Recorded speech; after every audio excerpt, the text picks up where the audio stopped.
Nauumay ka na ba sa mga content creator na puro sayaw, travel o kalokohan ng paandar? Para ma-cleanse ang inyong feed, scroll ka lang para makita mga influencer na hatid ay good vibes at good influence. Laliw ka na, natuto ka pa. Kilalanin natin silang mga edu creator sa report na ito. Kung babad ka sa social media, chances are napanood mo na siya sa kada scroll mo. Bakit nga ba blue ang kulay ng langit? Alam mo ba kung ano ang pinakamalaking bulaklak sa buong mundo? Bakit namuputol ang buntot ng butiki tapos tumutubo? Siya si Luis Ann Nagal.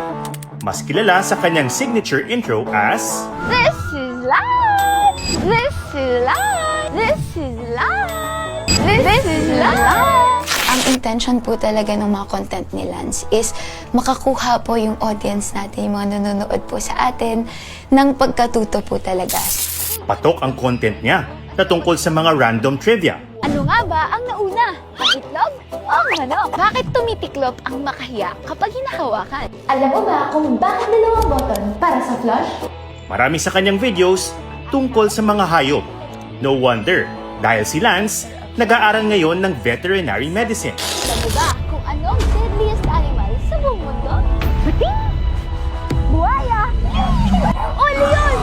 Hindi man po technical yung terms, pero at least na-absorb po nila. Batid ni Lance na sumusunod siya sa yapak ng mga naunang edu creator o creator na forte ang educational content. Sabi nga po natin na we are all standing in the shoulders of the giant. Maghahanap po kami ng question na gusto po namin, sasagutin ko po muna siya based on my own knowledge, and after po nun, i-double check po namin online, ganyan, sa mga articles, websites po talagang hinahanap namin, and scientific studies po. Gaya ni Lance, science and nature ang ipinopost ng edu creator na si Lark Verona, isang guro at science graduate. I-analyze natin! So pinagsama ko yung science skills plus communication skills tsaka yung experience ko as a teacher for kids. Pumupunta rin si Lark sa mga lugar na hindi basta naaabot ng maraming Pinoy para mas mailapit sa kanyang audience ang agham at kalikasan. What if I told you that this place literally changed science forever?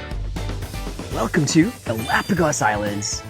Case in point, ang recent niyang pag-ala Charles Darwin sa Galapagos. Galapagos is the biologist's dream. Doon talaga yung parang place to be kasi doon nag-start ang idea ng evolution. Nung nakita ako ng mga foreign vloggers na gumagawa ng content about this, sabi ko, you know what, bakit wala akong nakikitang masyadong Pinoy na nandito? So I decided na kahit mahirap puntahan, kahit mapapagastos ako, pag-iipunan at magsisikapan, and nagawa ko naman. Nauunawaan ni na Lark at Lance at iba pang edu creator na nag-e-evolve ang pagkatuto ng mga tao, lalo na yung mga tutok sa online at social media.